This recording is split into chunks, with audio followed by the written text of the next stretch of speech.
अस्सलाम वालेकुम नाजरीन, मैं हूं अमरीन बलोच और आप देख रहे हैं सूर्या न्यूज़ HD। आइए नज़र डालते हैं आज की अहम खबरों पर।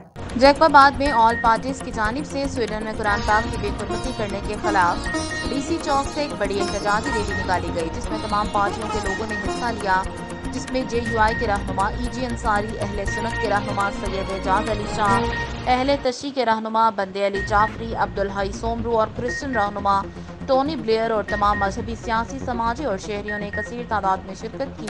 मुजाहिरीन ने स्वीडन गवर्नमेंट के खिलाफ शदीद नारेबाजी की। मजीद उन्होंने क्या कहा, आइए देखते हैं हमारे ब्यूरो चीफ जफर इमरानी की इस रिपोर्ट में।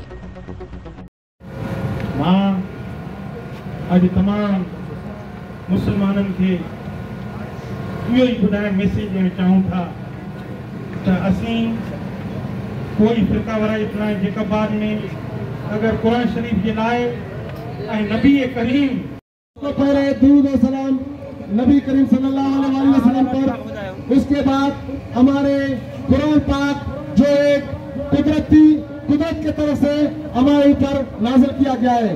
दोस्तों, जिस तरीके से आप लोगों को पता है स्विट्जरलैंड